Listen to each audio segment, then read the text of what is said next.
Check, check. Check. Good afternoon. Good afternoon, ladies and gentlemen. Before we formally begin today's program, request all of us to rise up so we begin on an auspicious note. We will now have the Tamil Thai Varathu followed by the Vande Matram.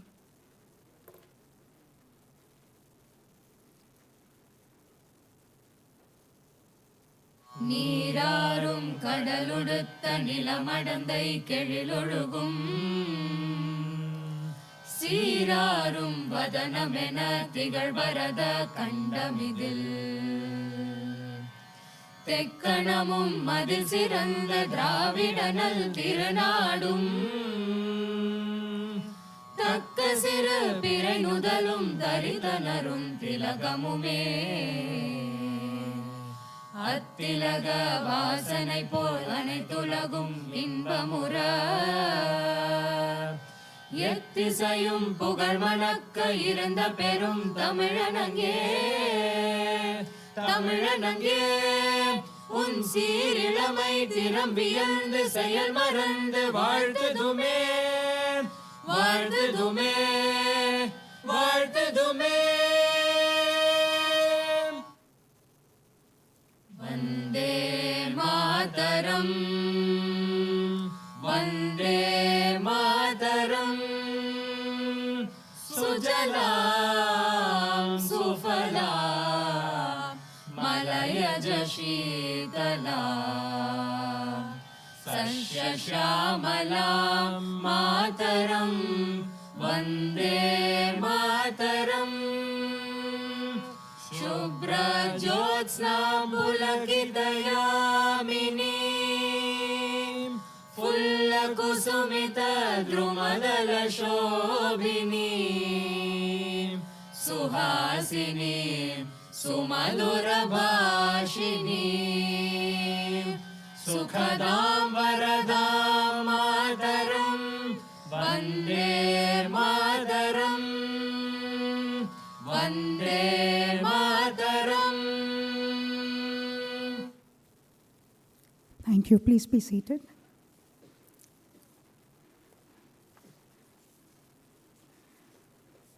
So a warm welcome to all of you on behalf of IIT Madras to the launch of the School of Sustainability today.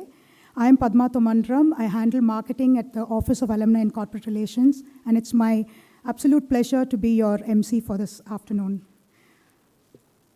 I would now like to welcome Professor Mahesh Panchagnula to the stage to deliver the welcome address.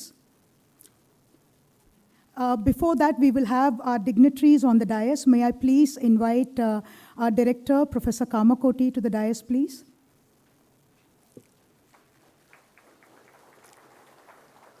I would like to invite Professor Ashwin Mahalingam to the dais.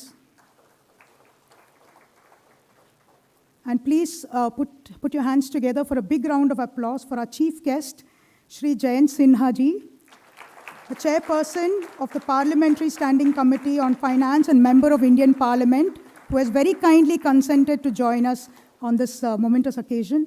Thank you, sir, for joining us today. Please have a seat.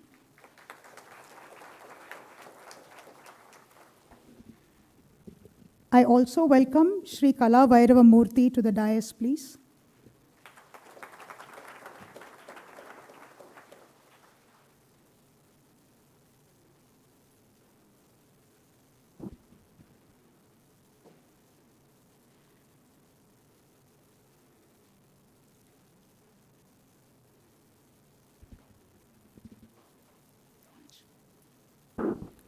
Now I would like to invite Professor Mahesh Panchagnula to deliver the welcome address. Please put your hands together and welcome him.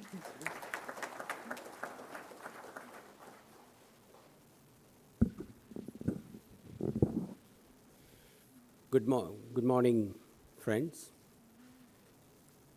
Respected Shri Jayant Sinha ji, our chief guest for the day, Professor Kamakoti, Professor Ashwin, Mr. Kala Vairava Murthy, our friends from our partner institutions, friends from our alumni, students, and my dear colleagues. Today is a very special day for me in the last 18 years of my academic life, that we are here to do something that's quite momentous. Bringing together academicians, industry professionals, policymakers, all into one room to discuss a very important topic and to launch a school that is going to chart out the course for our thought processes and leading the change in India, the School of Sustainability. Sustainability as a theme has been around in our parlance for at least a decade now, formally as part of our policy thinking, formally as part of our technology landscaping, and as part of our discussions around even profitability. But what this school aspires to do is to truly make it mainstream. The fact that an IIT Madras, one of the leading institutions in the country, is going to take this step to bring discussion around sustainability front and center in the common man's thought is what excites me, is what allows the broader discussion around what we could be doing together beyond the scope of just one group or the other. It is also very rewarding for me personally to see this school take off because of my involvement in at least one of the initiatives on the energy consortium that now allows me the points of contact to think about the nexus between energy, water, carbon and food and other aspects of society that really make this discussion truly holistic and bring it into a space that can now touch people's lives. I want to welcome all of the dignitaries as well as all of our audience to this morning's launch of the School of Sustainability. Professor Ashwin and Professor Rajneesh will describe the school and its vision as we embark on our journey to shape this school. We really look forward to your contributions, your support, and each and every one of you becoming a champion of first the School of Sustainability and then sustainability as a thought. Thank you all for coming, and I look forward to the morning.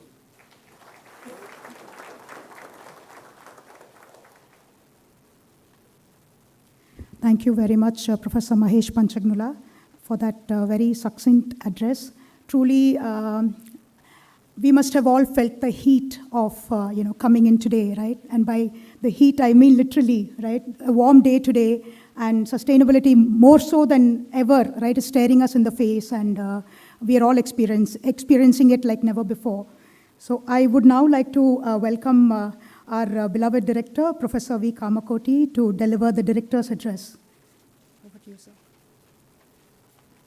Thank you. Respected Jayant Sinha ji, Shri Kala Bhairavamurthy, Ashwin, and all who have kindly been accepted our invitation and being present here for this really momentous occasion. Friends, as an institution, IIT Madras, over the last several years, have been trying to align our higher education with the needs of the globe, and specifically the Sustainable Development Goals. When we look at the SDG 1 to 17, it's not just alignment of the education, it's alignment of education, innovation, and culture that need to be systematically brought into the whole process so that we, as an institution, train our graduates, train our students to face some of the most important challenges that are going to be originated because of us committing to meet certain sustainable development goals.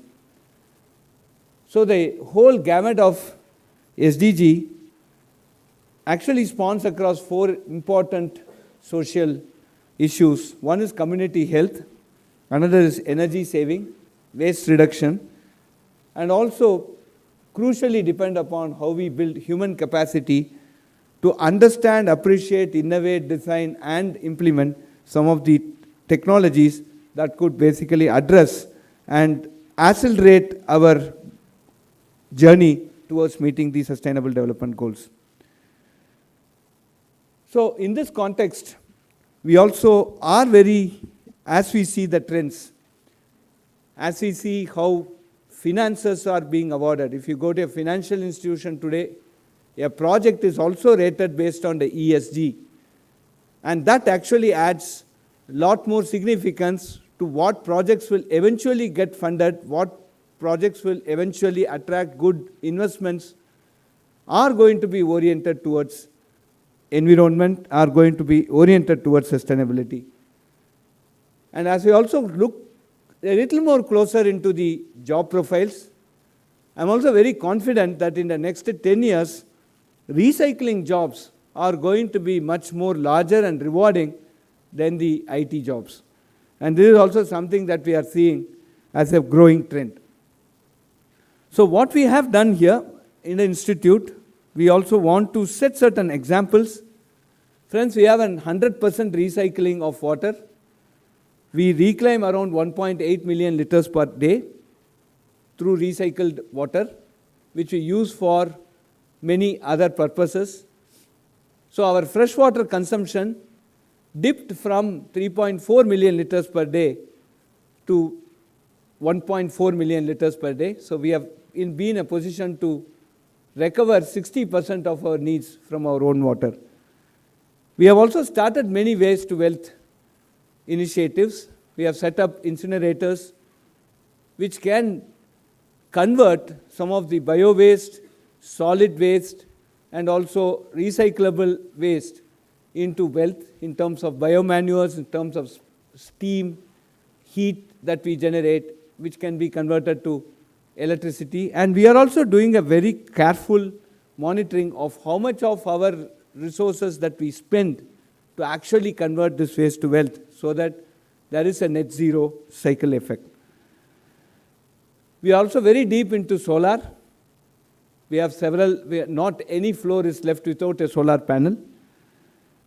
And we have been attracting quite a bit of industry partnership at our research parks, specifically dedicated towards sustainability.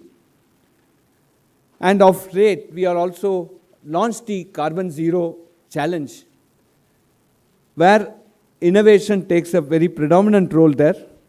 And I'm also very happy to tell you that yesterday we just concluded the first set of odd semester ideas that we want to basically nurture to make it into a product. The Center for Innovation and Nirman, a pre-incubator. The building is just on the sides. As you finish this function, you are also welcome to just go and have a look at the Center for Innovation. We are aiming at 100+ startups. A dozen+ startups who have graduated through the Carbon Zero Challenge have shown interest. And I'm sure this is just a starting point. And as an institute, we'll also be nurturing this to see that a lot more innovation come in the area very much related to sustainability. We are also taking up large social projects, tree planting, especially planting of palm trees, which is supposed to be very important to save the riverbeds, save erosion across the seashore. We have now contributed quite significantly to the plantation of palm trees. And in Tamil Nadu, there is now an effort taken to plant 1 crore of palm trees within the end of this year. And we are actively participating in that. We are now have a very large team working on what we call as zero emission trucking, which is very, very important today, because when we look at the overall carbon emission due to transport, trucking becomes a very important, significant contributor to the whole to the total percentage of carbon emitted through transportation. And so this is one major effort that we have taken, and we will also be we are also trying to get a test bed where industry involved in zero emission trucking can come and test their products and test their effectiveness of their solutions. Recently, we have launched a very diverse group involving multinational companies and also multiple nations, the universities, both inside India and abroad, on coming out with a very comprehensive hydrogen valley project. Green hydrogen is going to be a very definitive answer for consumption of, for reduction in consumption of energy generated through fossil fuels.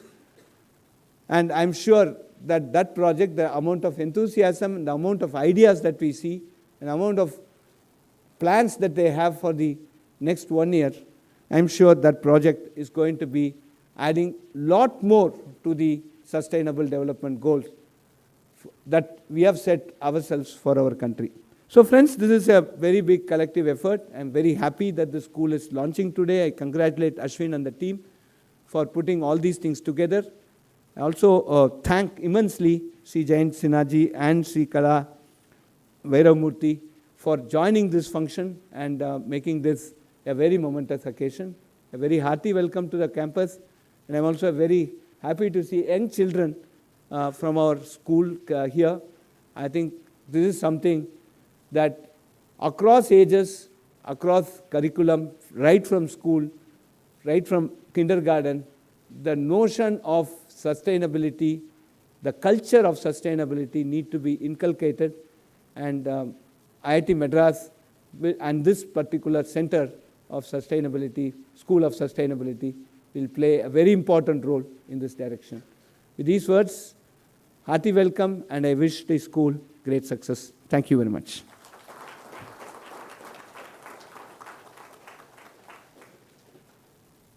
Thank you.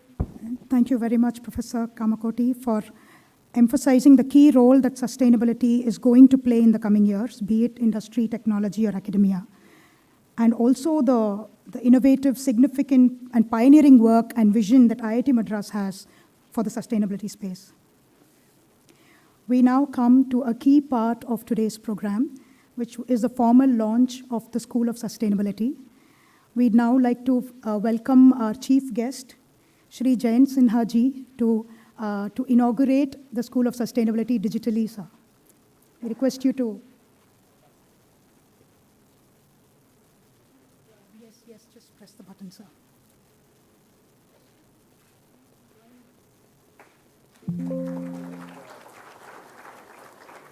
Just once, sir. Yes. There.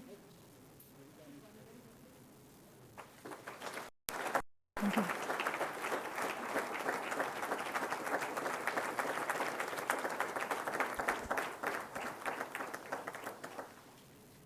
I now warmly invite Professor Ashwin Mahalingam, the head of the School of Sustainability, as well as Professor Rajneesh Kumar, the associate head of the School of Sustainability, to come forward and share about the school.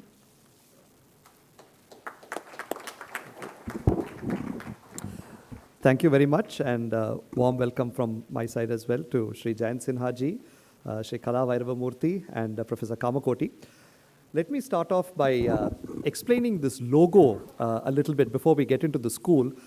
The circular nature of the logo represents the circular economy, which is what sustainability is all about. The three dots that you see, or the three vertices of the image, represent the triple bottom line of sustainability. So economics, environment, and equity, or people, planet, and profit, as people say. The colors are essentially a spectrum of brown, green, and blue. Blue, of course, representing water, green representing forests and trees, and brown representing land.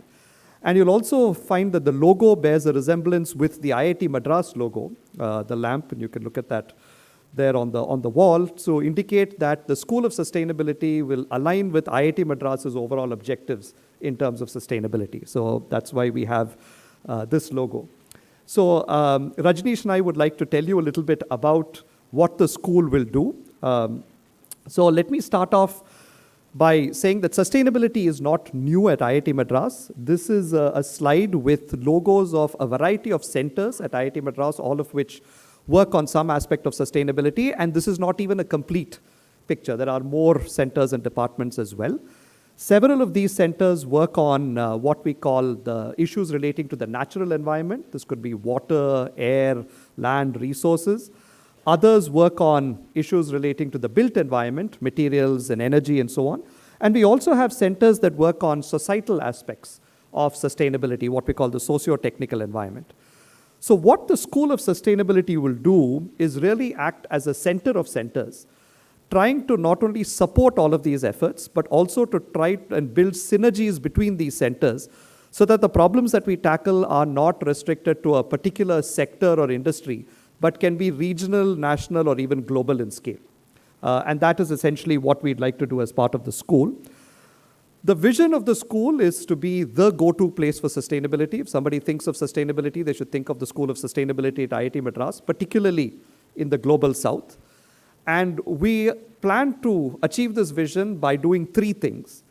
First, we plan to teach in very interesting and innovative ways. So to give you an example, when you think about sustainability, a lot of people think about water.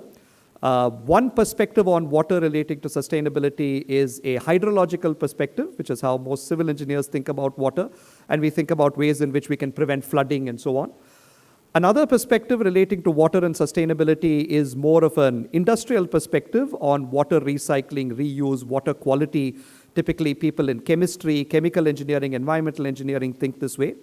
But water also has sustainability implications on gender, livelihoods, and a variety of sociological issues. And many of our colleagues in the humanities and social sciences view water from this perspective. So what the School of Sustainability would like to do is integrate all these perspectives into a single sort of course on water so that somebody who comes to study sustainability and water can get all of these perspectives. So this is something that you don't find available anywhere in the world today. So we'd like to teach in integrated and innovative ways. Already mentioned how we'd like to bring all of our centers together to conduct interdisciplinary, cross-disciplinary research that will allow us to tackle grand challenges that are beyond the scale of industry and more at the scale of society. And finally, we'd like to move beyond just scientific research to have an impact on practice as well as policy. So Rajneesh and I are quickly going to take you through our plans for each of these three, teaching, research, and outreach. I'll start with the teaching part. So we have a timeline in mind for teaching. Very soon, hopefully at the start of the next calendar year, 2024, we'd like to offer or launch a 4-week online continuing education program for professionals from industry, from government, to sort of baseline themselves on key arguments relating to sustainability, key technological solutions that are available, best practices, and so on.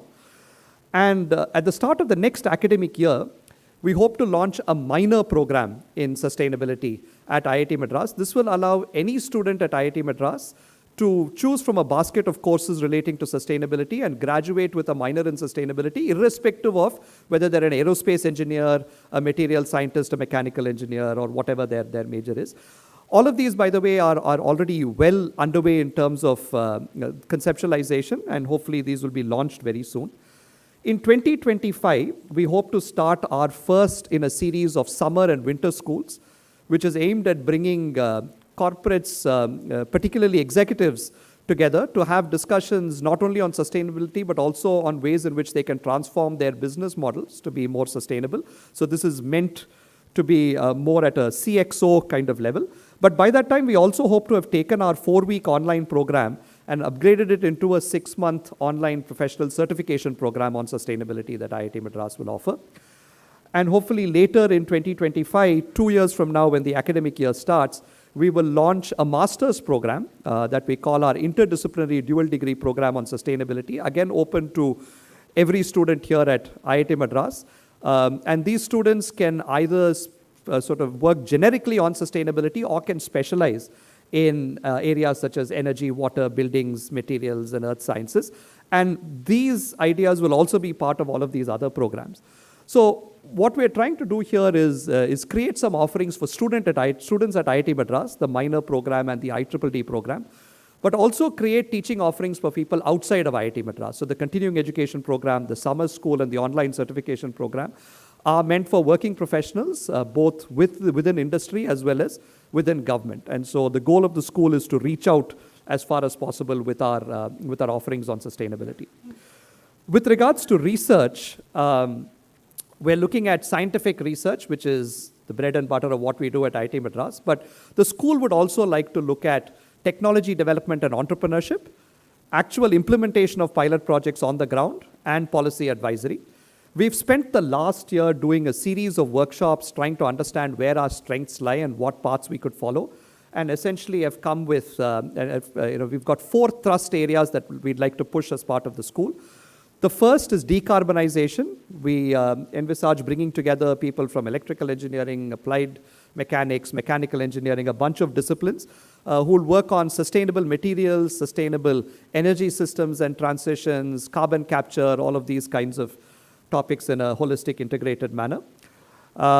Second thrust area is going to be what we call human settlements, where we try to bring together people from civil engineering, from chemical engineering, from chemistry, from a variety of disciplines, who will work on ways in which we can actually design sustainable villages, towns, cities at that scale.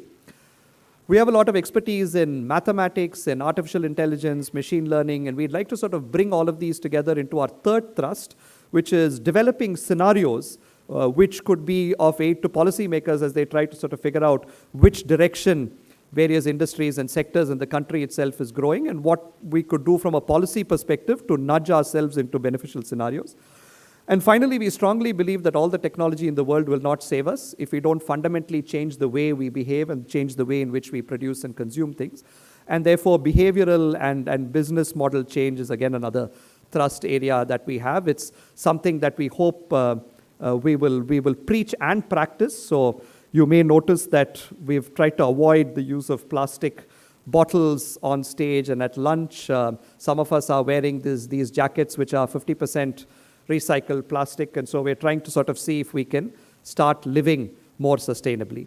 So to take you through a little bit more on the specifics of the kind of research that we do and the kind of outreach activities that the school plans to do, I'd like to turn it over to my colleague and associate head of school, Rajneesh.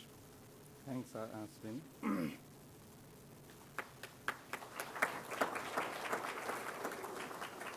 So I guess Ashwin already have given a glimpse about different centers which are actually already working at IIT Madras, and one of that is what you are seeing here. This is Energy Consortium, where at least 30 different faculties from different departments are working together, along with 9 different industries from different part of the world, people from US, from India, and every other part of the world. We work together to work at solutions which are from TRL level 1 to TRL level 6, 7. Obviously, we have not really looked into 8 and 9 yet, but yeah, we have solutions which work from TRL 1 to TRL 7 and 8. Similarly, we have a net zero building benchmarking, which is primarily driven by civil engineering department, but many other faculties from humanities and other areas are also part of this, where we are trying to benchmark buildings which is being built in IIT Madras campus, and we will basically be able to give a solution to the newer buildings which has to be built in future, how we should be making our buildings more greener with use of sustainable materials or with use of sustainable technologies. And on a similar line, one of our Professor Indumati has looked into how do you, we have this project at this moment, but Coimbatore market is one of the largest market where perishable consumables are being used on daily basis. And we are trying to basically make this particular market carbon neutral in next few years' time. So these are some of the largest scale or small scale, depending upon how you look at it, technologies we have already been engaged with. We have had policy dialogues meetings. We have different conferences and events, summits, where we are trying to look into identifying ways to fix our climate change issues. And we have also engaged with local bodies to basically work together and identify more sustainable solutions for our day-to-day challenges. You would see here a small list of faculties who are part of the sustainability program. These are people from different departments, different centers. You have people from computer science, from electrical engineering, people from chemical engineering, from civil engineering, applied mechanics, mechanical engineering. So basically we try to bring people together. And also we have people from humanities looking at the economical and financial aspect of all these. So this basically tells you that the kind of research which we are going to do over here will be cross-disciplinary, interdisciplinary, whatever you call it, so that there is a synergy in the kind of work and the research which we do in our center, in our school. There are obviously a bigger team. We have advisors, we have affiliates, we have a team who would be working on day-to-day basis. So there are big names of our institute and around the world. The last slide which I have over here actually talks about what IIT has been doing so far on different sustainability goals. There are, as you know, 17 sustainability goals of United Nations. And this particular slide talks about the research output of our institute. And if you see carefully, we are strong in certain areas, and we have to improve on certain other areas. But what I am trying to bring out from this particular slide is that you cannot be strong in good health and when you are not working on no poverty and zero hunger.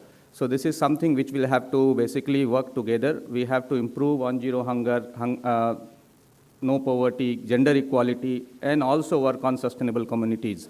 So unless and until we come together as a team with different cross-disciplinary aspects and try to solve such problems, we will not be able to really build a truly sustainable society and will not be able to really deliver something from technical institutes like IIT Madras. So this is something which I would like to bring, and I'll go back to Ashwin so that he can basically give some concluding thoughts. Yeah.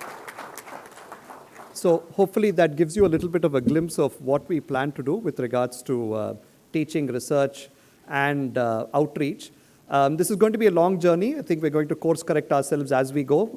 As I said, we have set up more as a platform, as a center of centers. But we're also very clear that all of this cannot be done by IIT Madras alone, and therefore we are actively looking at partnerships with universities, both in India and abroad, with companies, corporates in India and abroad, as well as with governments, both at the state level and at the central level. So hopefully we can put together a consortium of partnerships and together see if we can save our planet and lead us into a sustainable future. So thank you very much.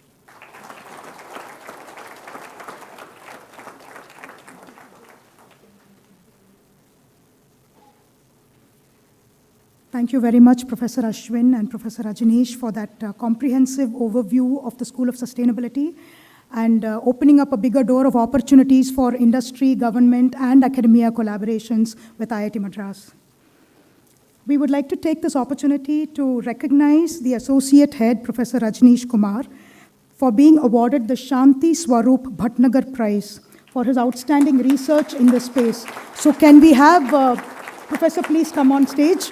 And we request our chief guest to please honor him.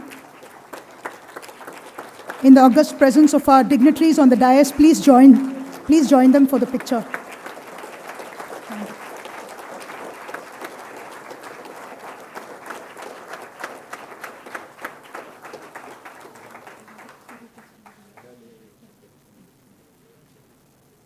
Okay.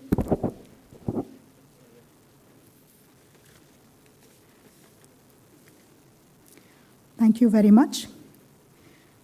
We will now have the exchange of the MOUs, partnership collaborations between IIT Madras and a few prestigious universities. We will first have the MOU exchange between Tel Aviv University and IIT Madras. Can we have the MOU on stage, please? We request Director Kamakoti to please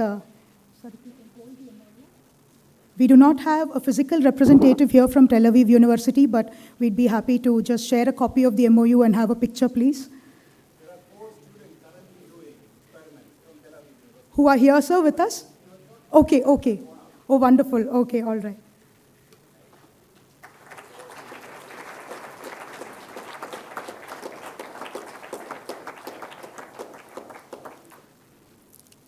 Thank you very much. We have a video clip from Tel Aviv University, from the director. He's just sharing a few words. To Professor Kamakoti, Professor Rangaswamy, Professor Mahalingam, ladies and gentlemen, our esteemed colleagues and friends from IIT Madras.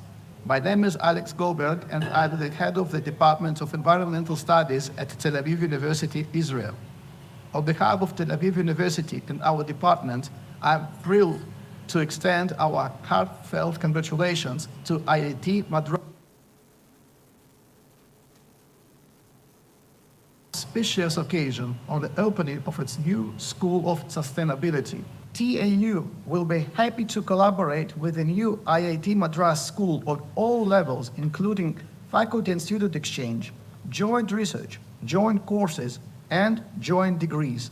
We believe that sustainability is an excellent topic to nurture IIT Madras Tel Aviv University relations. Let us embrace this moment with enthusiasm, optimism, and a commitment to making a positive impact. Congratulations once again to IIT Madras leadership on this remarkable achievement. May the School of Sustainability be a shining example of what is possible when we work together for a better future for generations to come. Thank you.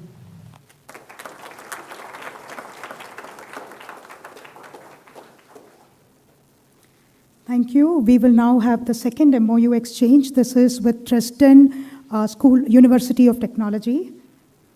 We have a professor here from Dresden University with us. Please put your hands together and warmly welcome Professor Andre, who is the Managing Director of the School of Civil and Environmental Engineering at TU Dresden. We also invite Professor Raghu Rangaswamy from Global Engagement team to please come forward, and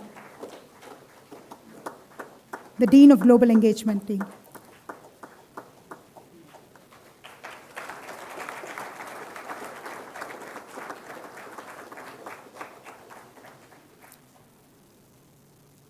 Thank you, please.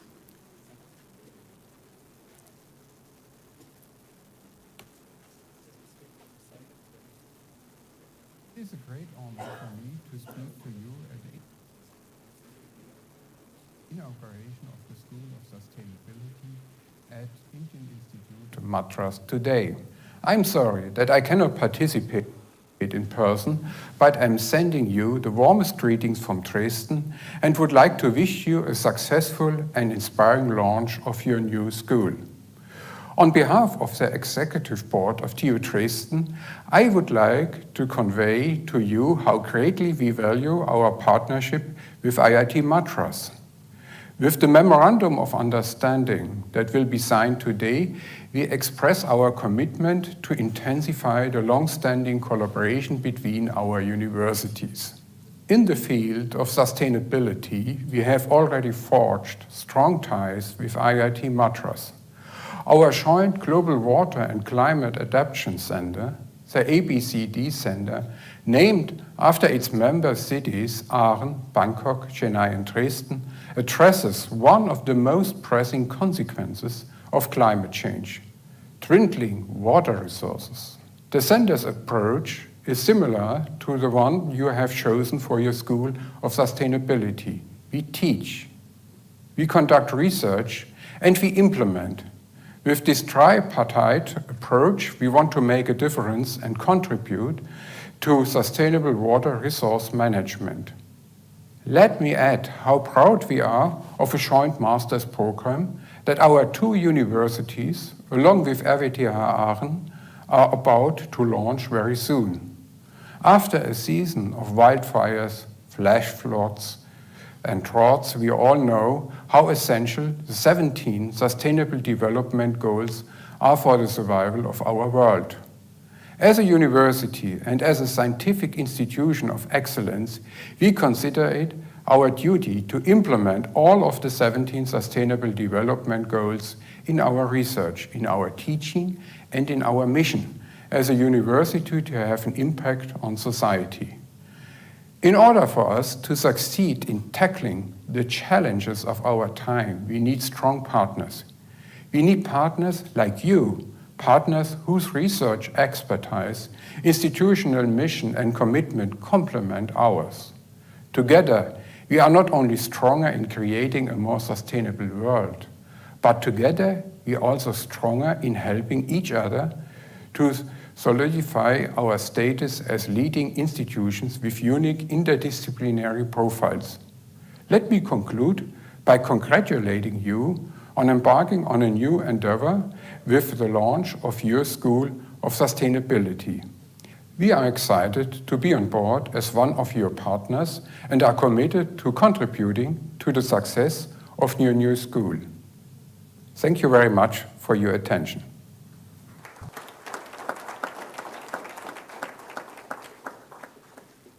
Thank you. We have wishes from Dr. Amory Lovins, which we will play next for you. He is the founder of the Rocky Mountain Institute, and he is the visiting professor at Stanford University. And as most of us already know, he's one of the world's foremost experts on sustainability.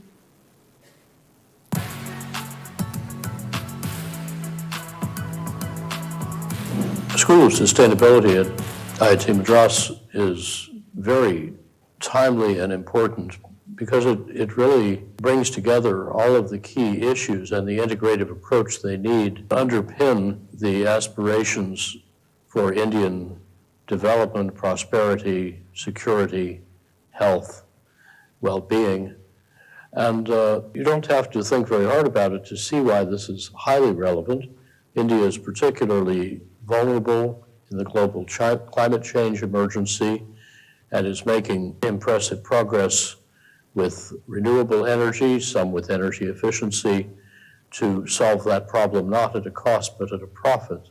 India faces many water challenges, which again call for a holistic approach to efficient use of water in all applications, not only in agriculture. We all know the health issues of air pollution and the time lost and sometimes lives lost to congestion and traffic in our cities. The issues of poverty and development that still persist in some places and are being addressed, but can greatly benefit from solving so many other problems at the same time. And we need to look at all of these needs for Indian development as an integrated whole, not as a bunch of little chopped up parts, because it's so much easier to solve them together than separately. That's the basic approach that the School of Sustainability can bring to the impressive intellectual resources of this institution. I think each researcher should pursue her own passion, and it will be especially valuable when this new organizational form, matrixed with the existing departments and programs, it helps people talk to each other across their disciplinary boundaries and to cultivate a vision across boundaries. I think if I were influencing the agenda, I would urge fundamental attention to very efficient use of energy, water, materials, all the resources that the society needs.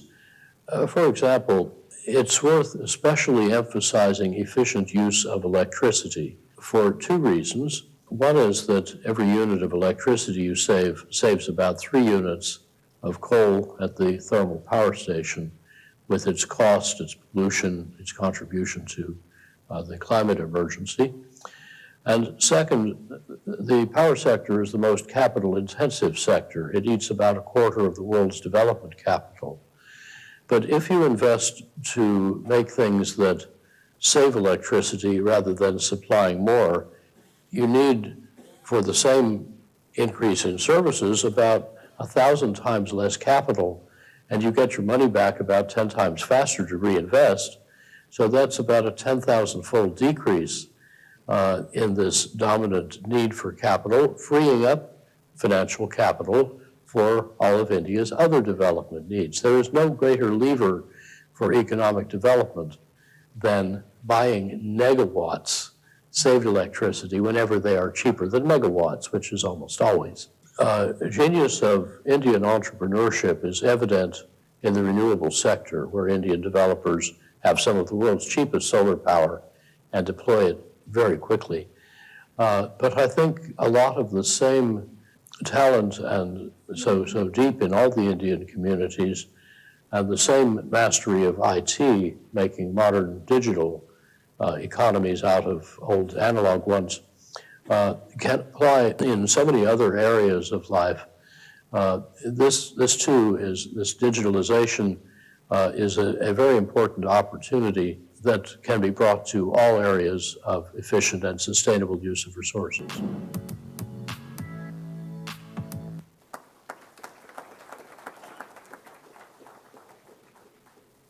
Thank you.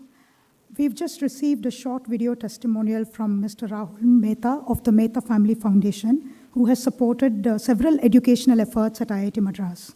We'd like to play this just before we move on to the next part of the program.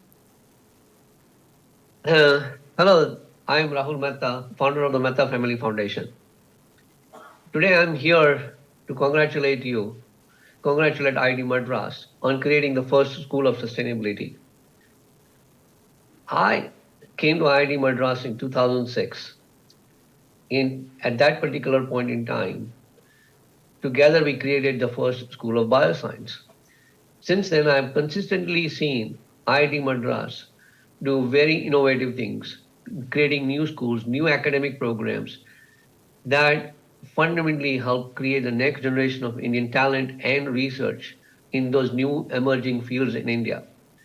The School of Sustainability is another example of how IIT Madras is innovating and leading India's academic and research programs in India.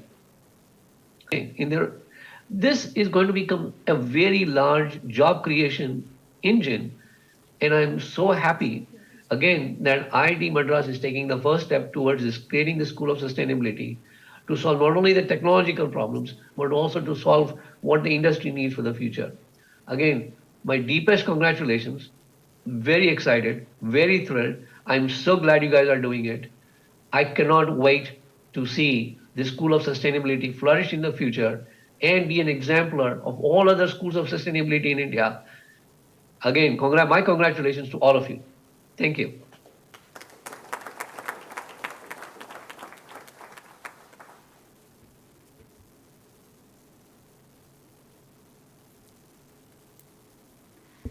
It's now time for the address by the guest of honor. I warmly invite Professor Indumati Ambi, who is our Professor of Environmental Engineering at IIT Madras, to please come forward and introduce our guest of honor.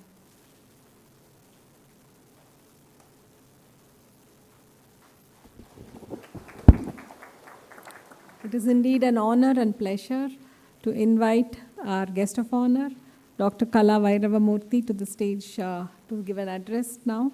So, brief introduction about Kala Vairavamurthy. He is an internationally recognized water resource management expert with a particular interest in urban water issues. He combines a strong engineering background with practical international experience.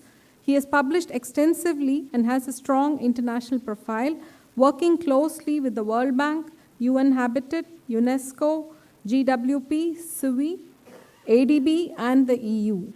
He has led several urban water management projects for the EU, World Bank, African Development Bank, DFID, etc. He is currently a member of ADB's Water Advisory Group.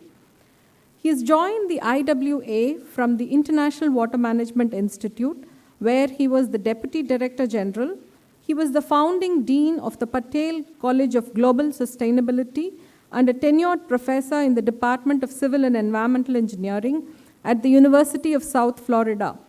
Prior to that, he was a full professor and chair of water engineering at the University of Birmingham, UK, and the professor and head of Core of Sustainable Water Management Systems at UNESCO IHE. He is currently Professor Adjunct at IIT Madras. Kala Vairavamurthy has a PhD and MSc in Environmental Engineering from Imperial College London, UK, and a BSc Honours in Civil Engineering from King's College London. He is also a Chartered Engineer and a Fellow of the Institute of Civil Engineers, UK. And we have been closely working with him at the Research Centre for Water Sustainability and Circular Economy for a few years now. Welcome, Professor Kala, to address.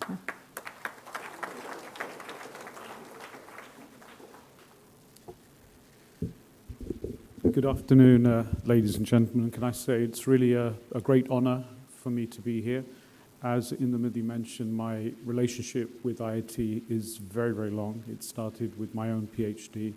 I did a lot of joint work here with IIT. So it's really a great pleasure to see the launch of this new school in sustainability. I myself, as Indumati mentioned, was the founding dean of a College of Global Sustainability in the United States.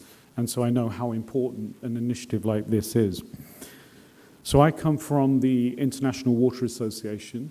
We're an association of about 10,000 members. 60% are from academia, 40% are from the practice community, from governments, from private companies, from utilities, etc. And at IWA, we pride ourselves on bridging the gap between research and practice. I mean, that's really our core strength, that we're able to take the research that the academics are doing and translate that into practice. Within the association, we have a lot of academics that are real academics sitting in labs. We have a lot of practitioners who have no interest in new innovation. But in the middle, we have these researchers who have 1 foot in academia and 1 foot in practice. And we have practitioners who have 1 foot in practice, but also 1 foot in research. And it's those individuals that we really maximize their capacity to translate research into practice. And hearing about the mission of this school, it very much is about taking new ideas into practice. IWA also, we have 60 specialist groups focusing on very narrow areas of research. We publish over 20 journals. The #1 water journal in the world is coming from my association. And we also have an international conference every week of the year somewhere in the world. And so we create the environment that allows thinking to develop and for that thinking to be communicated through journal publications, but also through sharing best practice through conferences. And again, looking at what's being proposed in this school is very much in the spirit of that. Now, I come from a water association, and really we have our own dedicated water goal, SDG 6. But within the water sector, we do believe that water is connected to all the 17 SDGs, and this may be true to a greater or lesser extent. But what's important, it means that within water, we can see how closely connected and interdependent we are with the other SDGs. And I think the focus of this new school on trying to link up with all the 17 SDGs is very important. In the water sector also, we're seeing this major transition take place. We're moving much more to a low carbon way of doing our business. Water was very carbon intensive historically, but with huge investments taking place particularly in the global south, in South Asia, in sub-Saharan Africa areas where we do a lot of work, and also in South America, we're seeing this opportunity to rebuild and reimagine our water infrastructure in a much more low-carbon way. We're also seeing this transition to a circular economy, which is a big thing within the water sector. We're now starting to recognize that someone's waste is really somebody else's feedstock. And the only way that the magic can happen is if we have diverse people within the room at the same time. And so this idea of becoming an interdisciplinary school is also very, very important. We also have a very large digital water program within IWA, and again, that requires a diverse set of disciplines. Now, I think one of the speakers was talking about technology readiness, TRLs, but within the IWA, we think it's not only about technology or TRLs, but we have other dimensions to readiness. We're looking at societal readiness, SRLs. We're looking at how ready is the society to uptake some of these innovations. Have they been consulted? Is there really a value to society for this type of innovation? And are they willing to pay to adopt some of this new technology? So we have a ladder of readiness which looks at society. We have a ladder of readiness that looks at organizations, ORLs, where we ask ourselves, are organizations ready to utilize this technology? Do they have the capacity? Will it be able to be absorbed into their current institutional structures? And what would be the pain to gain ratios for those institutions to take on that type of technology? And then we finally have the LRLs, which are the legal readiness levels. Again, another ladder where we look at the regulatory framework and ask ourselves, if we build this technology, will the regulations hinder the uptake of this technology, or will the regulations actually be the catalyst, the thing that encourages the sector to embrace some of this innovation? And I see that within this school, these types of issues will really be addressed. One thing that's very clear within the work that we're doing in water is that we are seeing this major transition that is really unprecedented in the history of the water sector. And this requires us to be more creative and imaginative. We have to start using more of our right brain, which is not the place that we currently think from, right? And so I think this school will also encourage young people to use more of their right brain, to become more creative, and to imagine the future that they really want, a sustainable future. Everything I've said about water can be said for sustainability. This is not a topic where one discipline or profession has a monopoly of knowledge or skills for progress. There is no one solution that can be rolled out to get us where we want to get to. Quite the opposite. We have to bring these different perspectives together. And there is a vital need for this transdisciplinary approach that this new school is going to be promoting. This means really bringing together people so that they can collaborate, they can work in teams, and they can connect together to shape these new directions. One of the major lessons that we've learned from the water sector and from the past, and I think in all environmental resources issues, is that we are dealing with a system of systems of systems.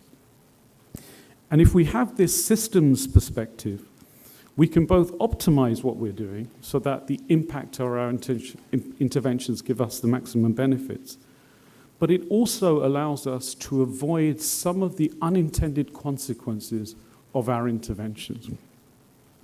When I talk about the water cycle, and I give talks all the time, I try to present these different perspectives, right? So we have a sparrow's view, which is a very low elevation, where we might be looking at water from a drinking water side, or from the wastewater side, or from stormwater side. We then fly a little bit higher, and we have the albatross view, where we start looking at the entire urban water cycle as one.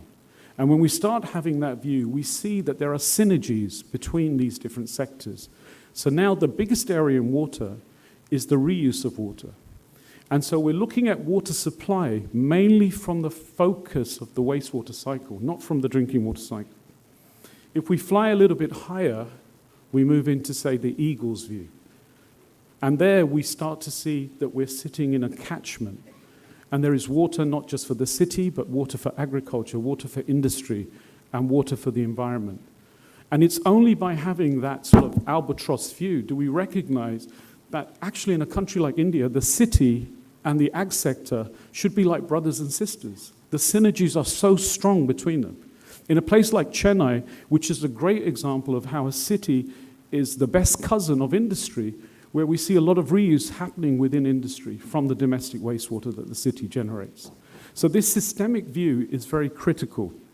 And I think it's great to see that this center will promote this sort of very systems view of the environment and what we're dealing with. But one caution is that if you don't have that systems view, there are lots of negative consequences of interventions. When I look back when I was a PhD student at Imperial in London, we had the International Decade for Drinking Water Supply and Sanitation. And we were promoting very aggressively water supply, more than wastewater and more than drainage. And that's even the case today. And what I found during my career as an academic, most of my life was in academia, I found that the interventions that we had made had actually created more problems than they had solved. We had introduced diseases into communities that never existed because we brought them water, but we left that water there. We didn't take it away. And I've been to many towns where we've seen outbreaks of things like filariasis that never existed because of our interventions. And so these systems views allows us to recognize that there are these unintended consequences that we need to avoid. So for this, I would say that the launch of the new School of Sustainability at IIT Madras is exactly what is needed. It will actively bring together different disciplines. It will teach in a way that bridges the traditional split of study areas. It will encourage a systems of systems thinking. It will look beyond the world of students to build understanding in the minds of professionals and policymakers. It will undertake research that will span the environment and the societal dimensions of sustainability. Importantly, and this is something that is at the heart of IWA, it will seek to connect research with policy and practice. So I think this initiative is fantastic. It's timely, and it's in a place where it really is needed, and really India is leading the way in many things around the world. What I see from IWA is the transfer of knowledge is now south to north. It is the south that is going to reinvent the future. In the north, we have legacy infrastructure. We're stuck. We're tinkering. But in the south, you can reimagine the future. And that will create the imperative for change in the global north. They will not change because they're stuck with legacy. Here, you can reimagine the future. With that, I want to say that we would very much like to cooperate, and I've been talking to Professor Indumati about that potential with the new school. We have strong relationships with IIT Chennai already, and I would like to congratulate you on this initiative, and I wish you all well. Thank you very much.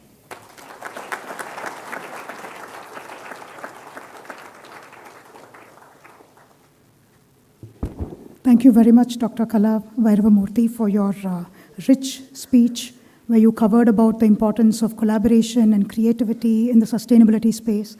And we do look forward to forging new opportunities together.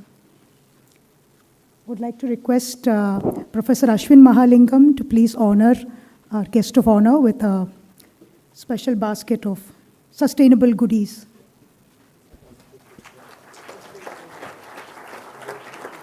May I request our chief guest and director, sir, to also join the picture.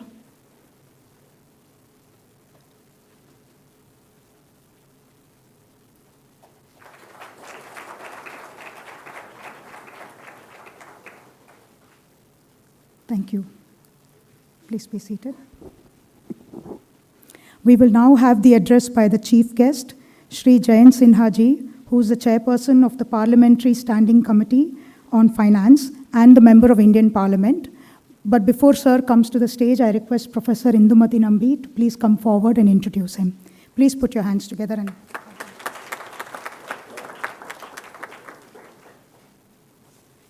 yeah, it's again a great honor to introduce our chief guest of today, Shri Jayant Sinha. Shri Jayant Sinha has an MBA with distinction from Harvard Business School, an MS in Energy Management and Policy from the University of Pennsylvania. And he is also a distinguished alumnus of IIT Delhi. Mr. Sinha is a global thought leader, and he has published various magazines like Financial Times, Times of India, Economic Times, Indian Express, Business Standard, and Harvard Business Review, and McKinsey Quarterly. He has pioneered new thinking on platform-based businesses, innovation-driven entrepreneurship, climate change, and sustainable development. Mr. Sinha's Getting to the Green Frontier and Development model is gaining a broad acceptance in the net zero pathway for India in the 21st century. Earlier, Mr. Sinha started his career with McKinsey & Company, where he was a partner in the Boston and Delhi offices and co-led the global software and services practice. Before that, he was at the Courage Capital and earlier Omidyar Network, and the managing director of the Omidyar Network India Advisors, where he led an overall investment strategy and operations in India from 2009 to 2013. Mr. Sinha has also implemented several major initiatives such as Digital Sky Drone Policy and Digital Yatra, digital travel platform, which all of us enjoy these days. Mr. Sinha entered the public service, and he has won the Lok Sabha elections in 2014 and 2019 with a record margin. He was the Minister of State for Finance and then the Minister of State for Civil Aviation. And currently, Mr. Sinha is a second-term Member of Parliament from Jharkhand, India.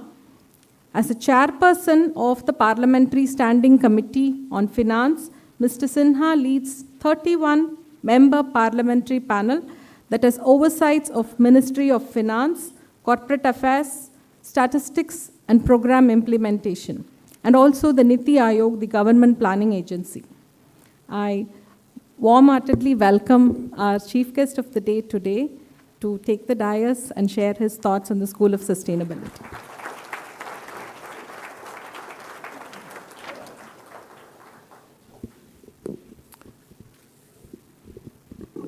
Thank you very much for that very kind introduction.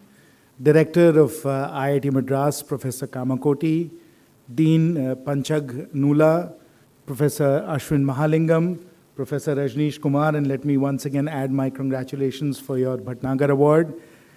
Shri Kala Vairav Murthy, distinguished guests, ladies and gentlemen, members of the media, and a very important and significant shout out for all the children, all the young people in the audience today. My very warm greetings to all of you. I first of all want to start by thanking IIT Madras once again for inviting me to your very beautiful campus. I first came here in 1984, January of 1984, to participate in Mardi Gras, and of course at that time I was not inaugurating or launching a school of sustainability, but participating in the quizzing and the debating competition as a member of the IIT Delhi contingent to Mardi Gras, and very much enjoying this wonderful campus and enjoying the dosa and idli and filter coffee that I was having in 1984. So always wonderful for me to be back here on this campus. It's been my privilege to have come back a few times. And I'm very, very pleased today to be with all of you to participate in launching this very, very important initiative that IIT Madras is undertaking, which is the School for Sustainability. Now, I only wish my own alma mater, IIT Delhi, had done this first, but my congratulations to all of you for this very important, very, very important achievement. And it's been a real honor here to be sitting on the podium and seeing what a wonderful concept you all have put together. The fact that you have such outstanding faculty, that you have put together all these different centers, that you've signed these very excellent MOUs with Dresden, with Tel Aviv University, with, of course, one of my own mentors, Professor Amory Lovins, who, of course, is at Stanford University, and that you are putting something together that will be a very important resource and a very important aspect of India's own net zero decarbonization and focus on sustainability. I think this is going to be a very, very important institution, Professor Kamakoti. So to all of you and to everyone at IIT Madras, my warmest best wishes and many, many congratulations for having done this. I will just add to all the wonderful elements that you've already put together for the School of Sustainability. I would like to add one more, and which is that you should also line up some important and deep-pocketed donors as well. And I'd like this to be not just the IIT Madras School of Sustainability, but if you can find somebody who will name this school and provide you all the resources that you need to take this forward, I think that's one more element that you need to add. And I will, of course, point to Professor Ashwin Mahalingam's alma mater at Stanford, where, of course, the School for Sustainability, which is rapidly becoming a world leader, is named after a famous venture capitalist, John Doerr, who has made a very major grant to Stanford University for putting together the world leader in sustainability. So I'm sure there'll be many, many people from IIT Madras, many alumni who will be more than happy to step up. But I would strongly urge you all, and of course I can see that Professor Panchag Nula is there, who's the Dean for Alumni Relations. I'm sure he's already pounding down the door with some alumni saying you should absolutely make a major donation, which of course I would very much encourage, and I would say would be just a wonderful addition to what you all are already doing. Ladies and gentlemen, you know that today the world is on fire. I'm sad to say this, I'm sorry to say it. But the world is on fire right now. As I came into IIT Madras and I just stepped out of the air-conditioned room I was in, I said, oh my God, it's so hot. It's so hot today. And it is. If you've seen the research, and now I'm going to speak to you all as a scientist, as an engineer myself, we've had the warmest September on record. It's broken every single record in terms of how warm this month is. And it's warmer not just by 0.5 degrees centigrade, it's much, much warmer than people had anticipated. And the view is, of course, the combination of El Nino and, of course, global warming, that we are in 2023 experiencing the warmest year that humanity has ever experienced. The warmest year that we have experienced. The world is on fire. And of course, we've seen that in the extreme weather events across the world this year.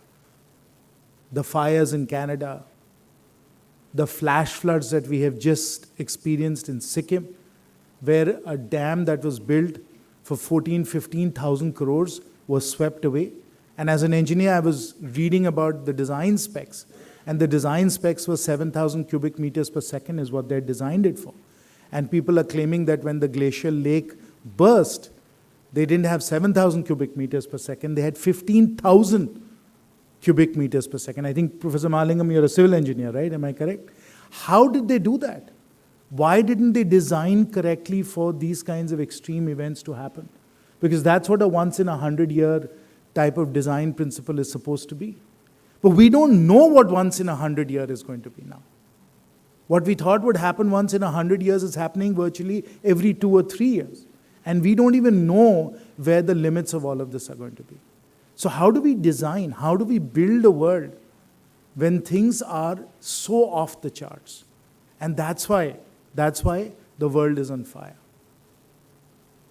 Now, the Paris Agreement, ladies and gentlemen, said that we should restrict global warming, and this is global average mean temperature. As scientists, we all know when we say global average mean temperature, what we mean.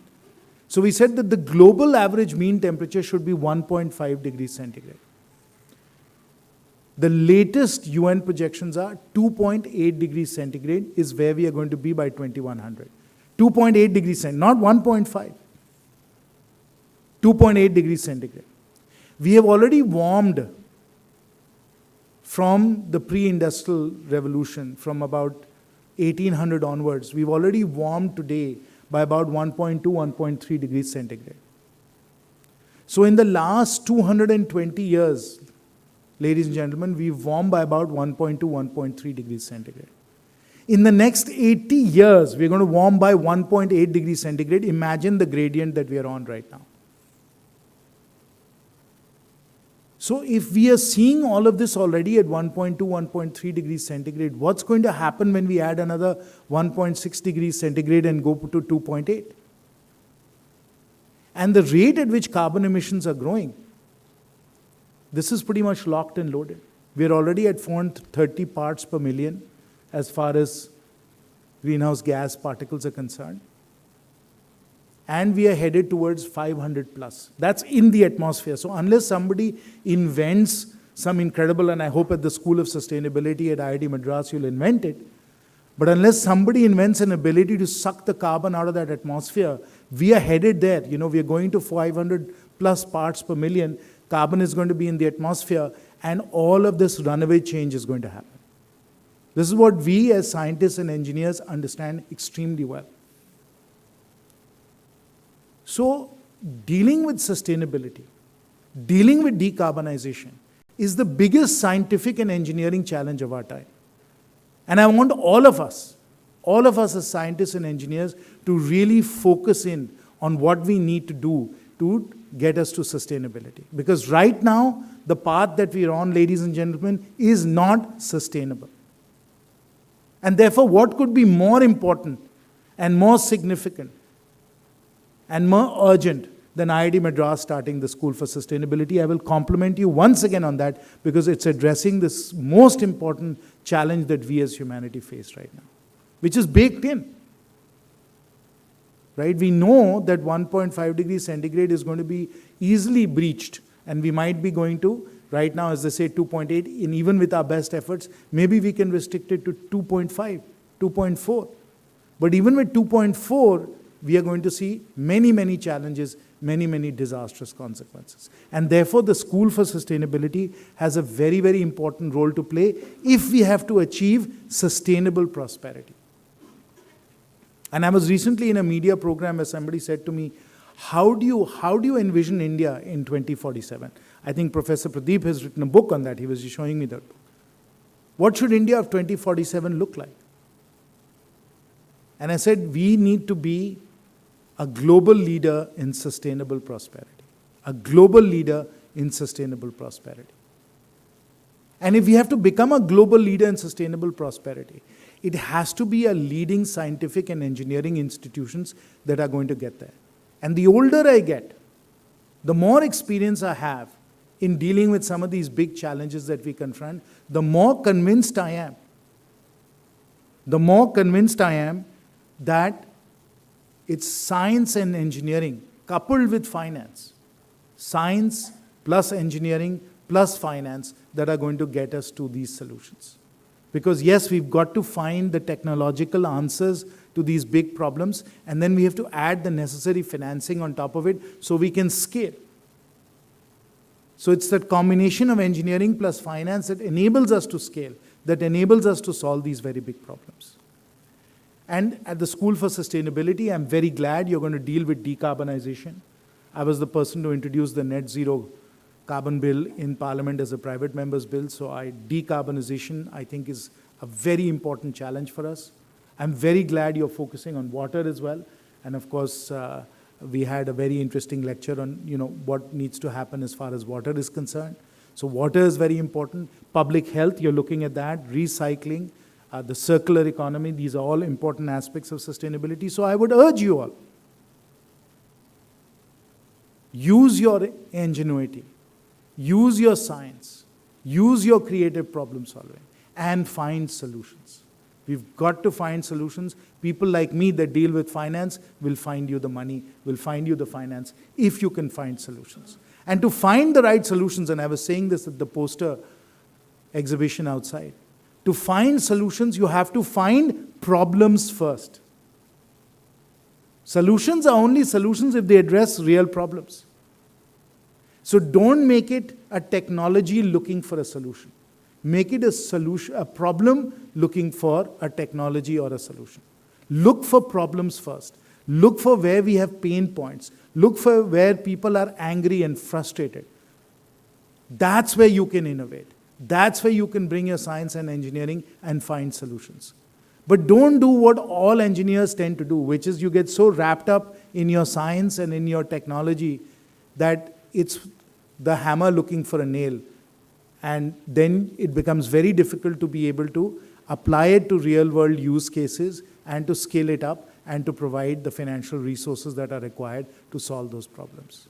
So it's very, very important. Let's find problems looking for a solution, not technologies looking for a problem.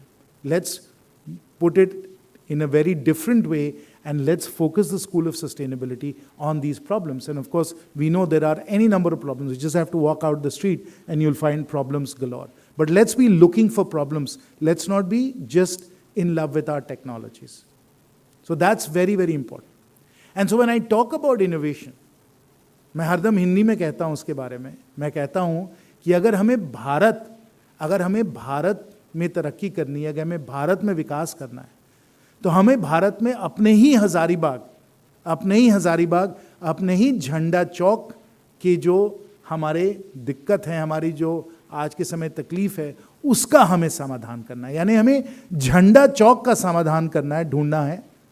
हमें जो विदेश के जो आज के समय समस्याएं हैं, उन पे हमें ध्यान नहीं देना है. That is the innovation we need is the innovation for Jhanda Chowk in my own Hazaribagh. Not the innovation that's required for Union Square in San Francisco, Times Square in New York, or Piccadilly Circus in London.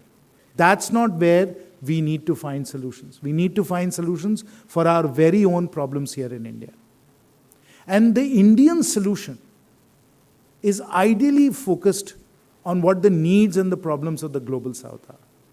So if we find innovation, if we find solutions for India, we are finding solutions for the global south. And the difference between a solution for Jhanda Chowk and a solution for Union Square in San Francisco, the difference is that for Jhanda Chowk, I have to provide 80% of the functionality for 20% of the price. 80% of the functionality for 20% of the price. That's what we have to solve for. And so we have to apply in our science, our engineering, our ingenuity to figure out what are those 80% of the features, 80% of the functionality that is truly important, that genuinely solves the problem that people have. But at the same time, we do the value engineering. We think it through to say we are doing it for 20% of the cost. That's a solution that works for Jhanda Chowk. That's a solution that works for India. That's a solution that works for the Global South. That's what we need to really think about. So even as we are thinking about the performance, the features, the G-Viz technology, we really have to also be thinking about कि गांव देहात में हम इसका उपयोग कर सकेंगे कि नहीं. And I'll give you just one example. I wish, now I'm just throwing this out because I know there are a lot of very smart engineers here. And I wish I had the time to solve it. I'm a chemical engineer. I'd love to solve this problem. I just don't have the time. If you go to our villages, you'll find that there is garbage everywhere. There's a lot of plastic, a lot of garbage, paper, plastic, everywhere in all our villages. Can someone invent a compact waste management unit, not bigger than a refrigerator, that maybe runs on natural gas, that we put a cylinder into it, and then we do, a very good usage of heat, we raise the temperature, so that we can actually throw all of the plastic and everything else that exists in a village environment and just consume it right there in that village without having to build all of the trash management, all of the waste to energy, major recycling plants. That is the way it's solved in Times Square. That's the way it's solved in Denmark. That's the way it's solved in Singapore. I don't want the Danish solution. Somebody just sent me a fantastic video of a waste to energy plant in Copenhagen. I don't know if you all have seen it. But they built a fantastic ski run on it. I don't know if you all see it. It's a huge plant that they built, which puts out just water vapor. And it's beautifully done, fantastic Danish engineering.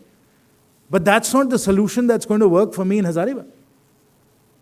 That's great for Denmark, it's great for Copenhagen. It's not so good for Hazaribagh.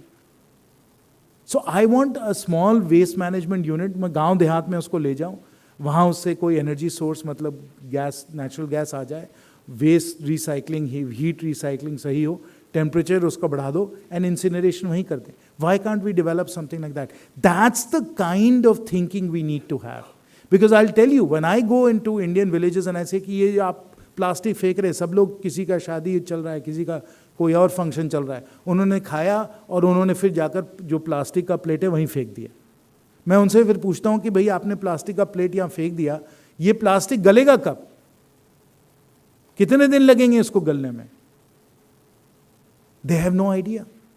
They don't know it's going to last hundreds of years. And those microplastic beads are going to enter the blood and the body of all of the animals that are there, including the cows from which we get our milk, and then the microplastic is going to enter our bodies and we'll get cancer. So who thinks through that scientific causation? Who is knowledgeable about this? Very, very few people are. So those of us that understand what's happening, it's our responsibility, therefore, to be able to find these kinds of solutions, the solutions that work for Hazaribagh, the solutions that work for India, the solutions that will work for the Global South. So with that, I'll once again thank you all, congratulate you all, that you have set up a school for sustainability where we can solve these problems, where we can solve these uniquely Indian problems. We can solve them at a price point and with the value engineering that will really work for India. But please be problem solvers. Please be problem solvers. Don't just be scientists and engineers. If we take that mindset that we're going to solve India's problems, we will solve the world's problems, and we will find a way of dealing with this incredible planetary crisis that we are dealing with, which is the crisis of climate change as well. So once again, with all my best wishes, I stand here ready to support you all on this incredibly important endeavor that you're embarked on. Please do the best you can. We really need all of your best efforts to solve these very difficult problems. Thank you and congratulations once again.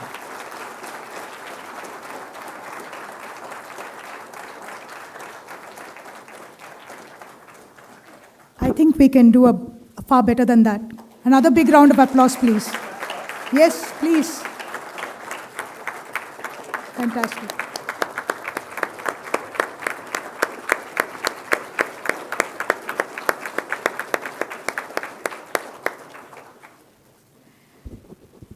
Jayant Sinha ji, firstly, thank you for your rich blessings upon this initiative. We are all heartwarmed, and it is truly words from such inspirational people like you who carry sustainability in your heart that matters. And we can see our initiative already picking up and running much, much faster. So thank you very much for that. As you also shared, it's interesting that we call this the School of Sustainability, and the acronym is SOS, right? And it's an SOS call, literally, for us, right? And that has been emphasized so beautifully in your address. Thank you so much, sir. We'd like to honor you with a small gift from our side. Would request our director, Professor Kamakoti, to please honor Jayant Sinha ji. Would request Kalaji and Professor Ashwin also to join the picture, please.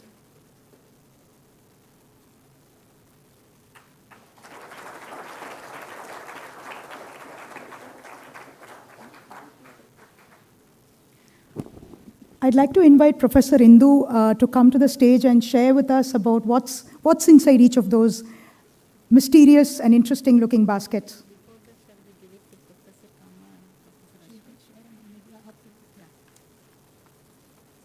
Yeah, so we also have gift baskets to our director and the Professor Ashwin. Yes, please. While they are getting it ready. So yeah,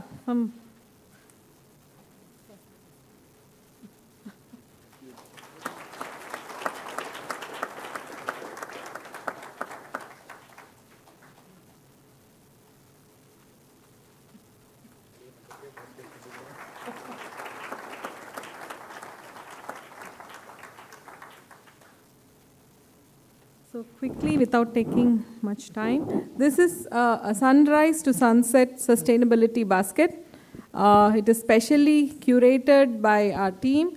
It contains eco-friendly products, which has been sourced from multiple small vendors, mostly women entrepreneurs who are working with us, who are supported by us, and some of them are also residing in our campus. So the list of items which are inside: bamboo toothbrush, flower waste incense sticks, cold-pressed handmade soap, a millet health mix. It's a carry-on cutlery set and a cup. It has organic cleaning liquids which are made from fruit waste. And it also has a cotton multi-pocket vegetable shopping bag, so we don't need to use these paper bags from our vegetable shops. And it also has coconut coir-based scrubbers. And I think that is it. It is all contained in a coconut fiber-based basket. Thank you.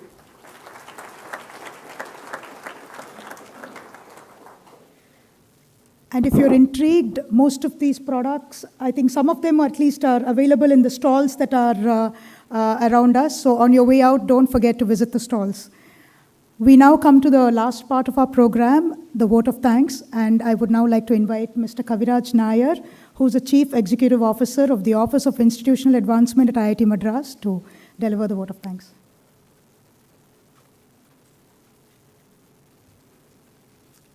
Ladies and gentlemen, as all my previous speakers mentioned, today is a momentous occasion in the history of IIT Madras, and this event wouldn't have been possible without the unstinting support and contribution from some of the remarkable individuals and teams here. First and foremost, I would like to extend my heartfelt gratitude to our esteemed chief guest, Shri Jayant Sinha ji, Honorable Member of Parliament. Your presence here today has added immense prestige to this occasion. Your dedication to the cause of sustainability is truly inspiring, and we are grateful for your valuable insights and words of wisdom. That was a very interesting and inspiring speech. We are honored to have with us the Director of IIT Madras, Professor Kamakoti. Your leadership and guidance has been instrumental in the establishment of the School of Sustainability, and we are thankful for your unwavering support always.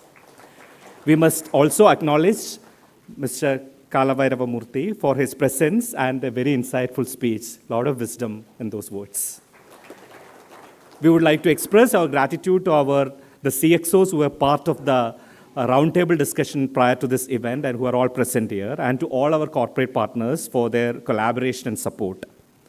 I would now like to express our sincere appreciation to Professor Ashwin, the head of the School of Sustainability, for his vision, passion, and dedication in shaping the school into what it is today. Our heartfelt thanks to Professor Mahesh Panjaktula, the Dean Alumni and Corporate Relations, for his tireless efforts in fostering connections between our school, our institute, and the corporate world. And now to the dedicated faculty members who have worked tirelessly to develop their curriculum and guide our students, we extend our deepest appreciation. And a special word of thanks goes to our senior alumni who are present here, the members of IIT Madras Alumni Charitable Trust for their support always, and for all other guests who are here today. Last but not the least, I would like to thank my colleagues in ACR office, Vasudha, Padma Raghavan, Aishwarya, and all other people who contributed to making this event a very successful one. Thank you once again, and we look forward to your continued support as we embark on this exciting journey towards a greener and more sustainable world. Thank you all.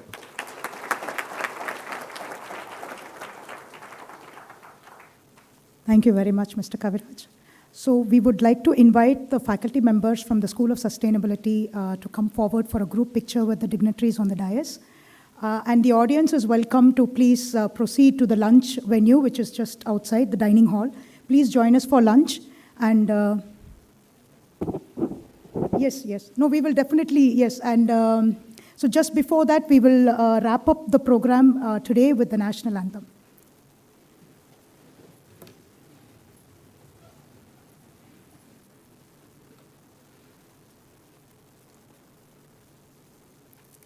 जनगण मन अधिनायक जय हे भारत भाग्य विधाता पंजाब सिंध गुजरात मराठा द्राविड़ उत्कल बंगा विंध्य हिमाचल यमुना गंगा उच्चल जलधि तरंगा तव शुभ नामे जागे तव शुभ आशीष मांगे गाहे तव जय गाथा जन गण मंगलदायक जय हे भारत भाग्य विधाता जय हे जय हे जय हे जय जय जय जय हे. Thank you everyone once again. Please do join us for dinner at the dining hall. Lunch at the dining hall, please. Okay, it's been a long day. Peace.